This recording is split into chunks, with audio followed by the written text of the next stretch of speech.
मैंने आबा से शादी की है। क्या?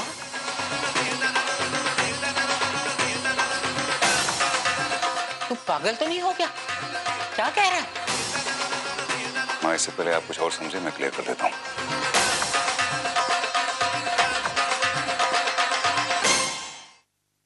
मैंने इनसे इसलिए शादी की है ताकि मैं हमारे नीलू की मौत का बदला ले सकूं। क्या? तुझसे ऐसे पागलपन की उम्मीद हमें नहीं थी। तेरे दुख का एहसास हमें है बेटा। हमने भी अपनी बेटी को खोया, लेकिन इसका मतलब ये तो नहीं कि किसी दूसरी ब्याहता औरत को लाकर तू नीलू की जगह खड़ा कर दे।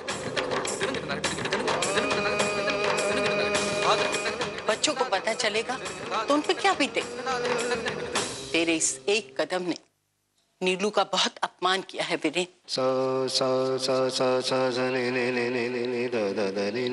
उसके प्यार का उपहास।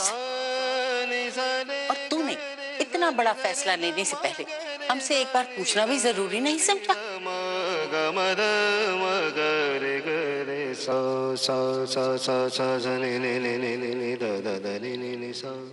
हमें माफ कर दो माँ।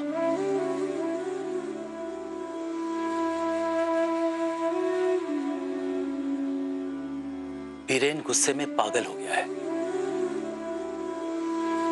उसने ये सही फैसला नहीं लिया है।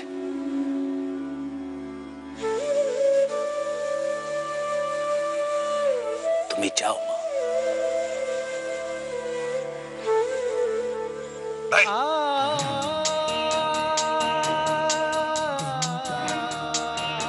बाबा, गौर से देखिए सभी को, अच्छी तरह देखिए इसे, क्योंकि यही हमारी नीलू का कातिल है। जरूर मिलेगी सामने को इसकी सजा। डॉक्टर रॉय, बस कीजिए। इंसानियत के नाते ना सही, एक डॉक्टर होने के नाते तो इनके सामने ऐसी कोई बात मत कीजिए जिससे उन्हें तकलीफ पहुंचे। बस इतने में डर गई। अभी तो सजा की सिर्फ शुरुआत हुई है। किसी को सजा देने वाले हम कौन होते हैं वीरेन?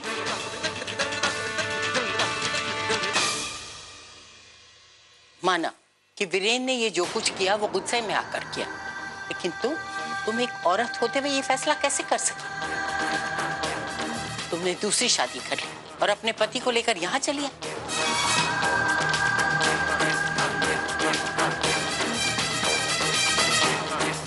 आभा, तुमने ये मेरी बेटी नीलू के साथ विश्वासघात किया है। माँ जी, हमने जो कुछ भी किया है करण की जान बचाने के लिए किया है। मैं कुछ नहीं सुनना चाहती। माँ जी, वीरेन, तुम्हारे इस गलत फैसले में हम तुम्हारे साथ नहीं हैं, बिल्कुल नहीं।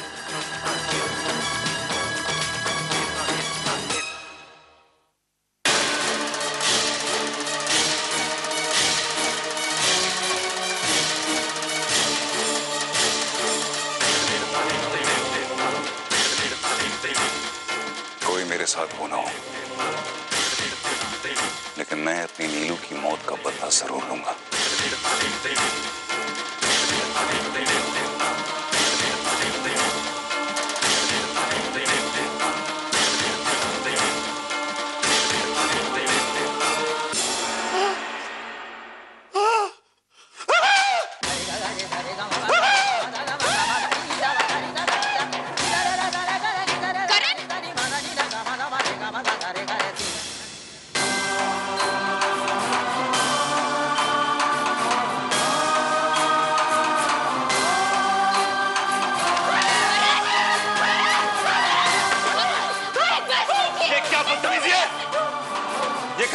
चिड़िया खाना नहीं है। तो ये भी जानवर नहीं इंसान है जो इतना चिल्लाकर आप बात कर रहे हैं। इतने चिल्ला के क्यों बात कर रहे हैं आप? मेरी कार तोड़ दी। मम्मा ने ये कार किसी प्यार से दी थी मुझे। क्यों तोड़ी? और आप लोग यहाँ क्यों आए हो? ये मेरी मम्मी का घर है, सिर्फ मम्मी का। बस, बस, बस।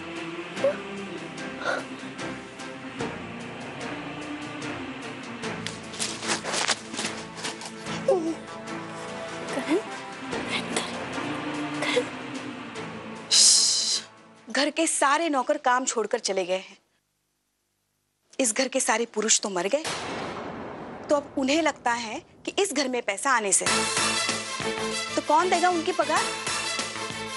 और इस घर की सारी औरतें तो पागल हो गई। अब आप उन सबको संभालने के लिए यहाँ रुकी गई है तो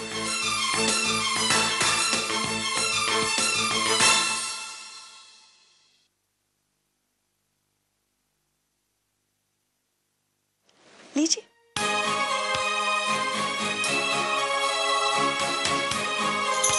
शुरू हो जाए। आपको आदत भी होगी ना। इस घर ने हमें शरण दी है। लाड़ू को हमने अपनी बेटी माना है। अपनी बेटी के ससुराल में काम करने में हमें कोई दिक्कत नहीं है शीतल मामी। ये तो एक माँ का फर्ज ही है।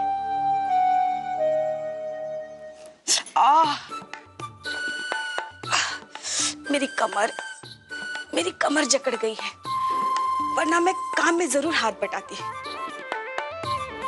बैठ के थोड़ी देर टीवी देख लूं ना, आराम आ जाएगा। मेरा फेवरेट सीरियल भी आ रहा है ना, बताऊंगी आपको। बेटा ये तुम्हारी नई कौन आया है भैया? आओ मिष्टी, आओ बैठो। देखो बेटा मिष्टी, ये तुम्हारी देखभाल करेंगे, ओके? मुझे किसी की जरूरत नहीं, मैं अपनी देखभाल खुद कर सकता हूँ, और मिष्टी की भी। हाँ पापा, फिर मामा भी तो आने ही वाली है ना। चलो मिष्टी, मैं तुम्हारा होमवर्क करवाता हूँ।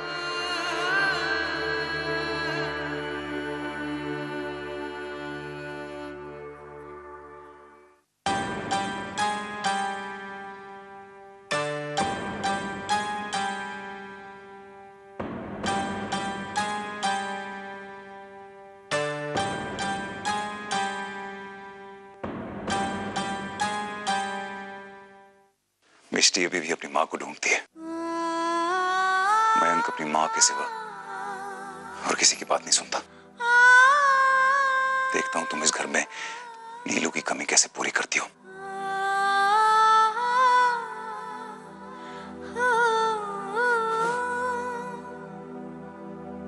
क्या हुआ करण? करण?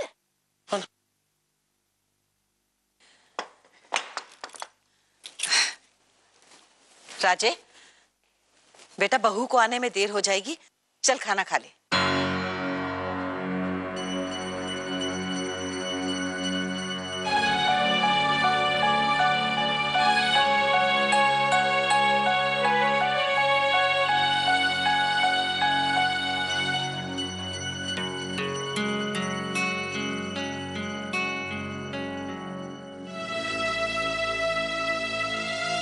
राजे, बेटा ऐसे कब तक भूखे रहेगा? अब ये तो आजकल की लड़कियां हैं, नए विचार हैं, नई सोच है। अब आभा को ही देख लो, पहला पति बीमार क्या हुआ कि एक पल नहीं लगा उसे नया पति ढूंढने में। दुख की बात तो ये है बेटा कि हम अपनी बहू को भी नहीं रोक पाए, वो भी उसका साथ दे रही है। बेटा मैंने तो सोचा था कि लता आजकल की लड़कियों की तरह नहीं है, लेकिन तुम्हारे इतना मना करने के बावजूद भी वो चल दी अपनी बहन का साथ देने।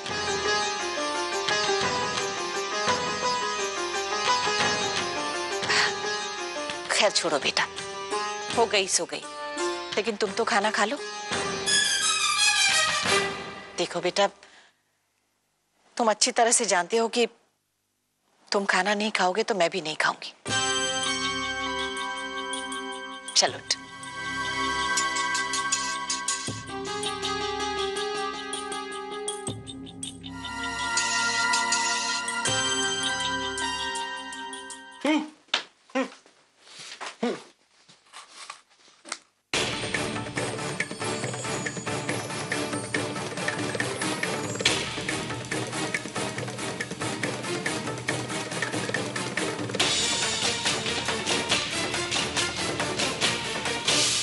काल रात्रि है ना, अब बंगाली नियम तुम्हें तोड़ नहीं सकता, इसलिए आज की रात आपको किसी दूसरे कमरे में सोना पड़ेगा।